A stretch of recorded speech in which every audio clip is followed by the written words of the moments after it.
کچھ باتیں ایسی ہیں جو اختتامی تقریب پر ہم نے آپ کی خدمت میں پیش کرنی۔ نمبر 1، اگر کوئی آپ سے پوچھے کہ آپ دورہ تحقیق المسائل کے لیے سرگودا گئے تھے، کیوں گئے تھے، دورے کا مقصد کیا تھا، آپ انہیں کہنا کہ دورہ تحقیق المسائل کا مقصد یہ تھا ہم اپنے عقائد اور اپنے مسائل دلائل کے ساتھ پڑھیں، ہمارے عقائد اور مسائل پر جو شبہات ہیں اس کا جواب سیکھیں، اور ہمارے عقائد اور مسائل کے خلاف جو دلائل ہیں ان دلائل کے جوابات سیکھیں۔ دورہ تحقیق المسائل کا مقصد یہ ہے۔ آپ کو مقصد معلوم نہیں ہوگا تو لوگ آپ سے کہیں گے کہاں گئے تھے؟ سرگودا دورہ کرنے کے لیے۔ جی، کتنے دن دورہ کیا؟ 12 دن۔ پھر مناظر بن گئے ہو نا؟ اب بتا کیسے مناظرہ کرنا ہے تو نے؟ کہنا استاد جی ہم مناظر بننے کے لیے نہیں گئے تھے، ہم اپنے عقائد کو دلائل کے ساتھ سیکھنے کے لیے گئے تھے۔ بتائیں، ہم اپنے عقائد کو دلائل کے ساتھ سیکھنے کے لیے گئے تھے تو استاد جی ہم نے سیکھے ہیں، کچھ ہم نے سیکھ لیے ہیں، کچھ ہم نے لکھ لیے ہیں، باقی ہمارا چونکہ اب رابطہ ہو گیا ہے، اب انشاءاللہ العزیز کی ضرورت پیش آئی تو جب پھنس گئے تو ہم فون کر کے مزید پوچھ لیں گے۔ جو آدمی یہاں آتا ہے وہ سارے عقائد اور سارے دلائل نہیں پڑھتا، لیکن اس کا ایک ذہن بن جاتا ہے کہ ہمارے عقائد پر دلائل ہیں اور ہمارے عقائد پر دلائل دینے والے بھی ہیں، اور ہمارے عقائد پر کچھ ایسی جگہ ہیں جہاں دلائل موجود ہیں۔ پہلے ذہن یہ تھا کہ ہمارے عقائد پر دلائل نہیں ہیں، یا ہمارے عقائد پر دلائل ہیں لیکن دینے والا کوئی نہیں ہے، یا ہمارے عقائد پر دلائل ہیں لیکن کس جگہ پر ہیں ہمیں ملتے نہیں ہیں۔ جیسے آدمی نیٹ سے تلاش کر رہا ہوتا ہے نا، کوئی چیز مل نہیں رہی ہوتی۔ اب وہ دور گزر گیا، یہ ذہن بن گیا ہے کہ ہمارے عقائد پر دلائل بھی ہیں، دلائل دینے والے بھی ہیں، اور جس جگہ پہ دلائل ملتے ہیں اللہ کا شکر ہے وہ جگہ بھی ہے۔ ذہن بن جانا بہت بڑی بات ہے نا۔ ایک آدمی غریب ہے، اس کے پاس پیسے نہیں ہیں، اور اس کے اپنے پاس آثار بھی نہیں کہ کچھ مزید 10 سال میں پیسے آ سکے، اور اس کو دوران سفر بھی کوئی بندہ مل جائے اور یہ کہہ دی میرا فون نمبر رکھ لو، جب آپ کو ضرورت ہوئی نا مجھے بتانا، آپ نے بیٹا پیسوں کی فکر نہیں کرنی۔ اب بتاؤ، اس بندے کے پاس پیسے نہیں لیکن بوقت ضرورت جہاں سے پیسے ملتے ہیں وہاں رابطہ خوش ہو جائے تو بندہ سکون سے سوتا ہے یا پریشان ہو کر سوتا ہے؟ اور جس کے پاس پیسے نہ ہوں اور کہیں سے ملنے کی توقع بھی نہ ہو، اور یہ جی اونچی آواز سے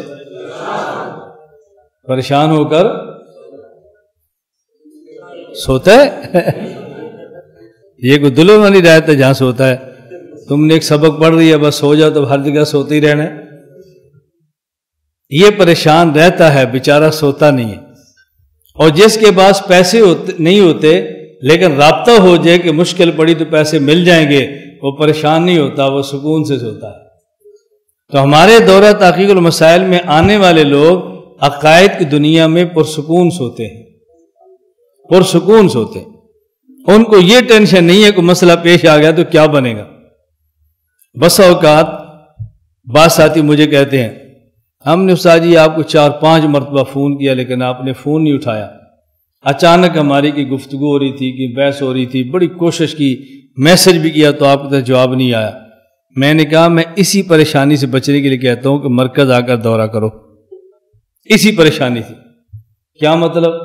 میں نے کہا مطلب یہ ہے کہ آپ صرف مجھ اکیلے کو جانتے ہیں، جب آپ مرکز آئیں گے یہاں دورہ کریں گے تو مجھ اکیلے کو نہیں، مجھ سے بہتر آپ کو 20 آدمی مل جائیں گے۔ میں مجھ جیسے نہیں کہہ رہا، مجھ سے بہتر آپ کو 20 آدمی مل جائیں گے۔ ہر استاد کا نمبر آپ کے پاس ہوگا، میں اگر فون نہیں اٹھاؤں گا تو مجھ سے بہتر آپ کو فون اٹھانے والے مل جائیں گے نا۔ تو اس لیے میں کہتا ہوں آپ تھوڑی دیر یہاں دورہ کر لو۔ اب بات سمجھ آ گئی؟ اب دیکھو جب تک آپ یہاں نہیں تھے تو آپ کے ذہن میں 1 یا 2 بندے تھے نا، اور یہاں آنے کے بعد آپ کو کیا پتہ چلا بندے 1-2 ہیں یا درجنوں ہیں؟ بہت بندے۔ اور انشاءاللہ ایک وقت آئے گا کہ آئندہ آپ میں سے بندے تیار ہوں گے انشاءاللہ۔ یہ کرسی ہماری نہیں ہے، یہ آپ کی ہے۔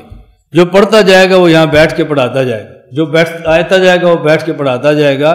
یہ کرسی پر ہم نے اپنا قبضہ نسل در نسل کا نہیں رکھا، یہ ہم نے مسند اس لیے سجائی ہے کہ جس کے پاس علم نہیں وہ علم پڑھے اور اس مسند پر بیٹھ کے علم پڑھائے۔ یہ کیمرہ ہمارے لیے نہیں ہے، سب کے لیے، یہ کرسی سب کے لیے، یہ مرکز سب کے لیے۔ آزمائش شرط ہے، کسی موضوع پر آپ کو تیاری ہے، آپ آ کر کہہ دینا کہ استاد جی ہماری تیاری مکمل ہو گئی ہے، ہم یہ سیٹ آپ کو دیں گے کہ آپ بیٹھ کے پڑھائیں۔ یہ آپ بخل نہیں دیکھیں گے، ہم وہ برگد کے درخت نہیں ہیں کہ جس کے نیچے کو پودا اگ نہیں سکتا، ایسا مسئلہ نہیں ہے، یہاں پودے اگتے رہیں گے انشاءاللہ۔ تو میں بتا رہا تھا کہ دورے کا فائدہ ذہن میں آ گیا۔ نمبر 1، عقائد پر دلائل مل گئے، دلائل والے مل گئے اور دلائل کی جگہ مل گئی۔ اس لیے اگر کوئی آپ سے کہے نا کہ مناظرہ کر لیا دورہ، اب کیسے مناظرہ کرنا ہے، کوئی کسی سے بھی نہیں، تو پھر وہاں کیوں گیا تھا؟ تو سا جی آپ کو کسی نے غلط بتایا، میں مناظرہ سیکھنے کے لیے نہیں گیا تھا، میں مناظرہ سیکھنے کے لیے نہیں گیا تھا، میں تو عقائد دلائل کے ساتھ سیکھنے کے لیے گیا تھا۔ اللہ کا شکر ہے کافی حد تک سیکھ لیے، باقی فائلیں میرے پاس ہیں، اور ضرورت پڑی تو میں کسی استاد سے فون کر کے رابطہ کر کے پوچھ بھی لوں گا انشاءاللہ۔ لا الہ الا اللہ، لا الہ الا اللہ، لا الہ الا اللہ، ما لنا رب سوا۔ لا الہ الا اللہ، لا الہ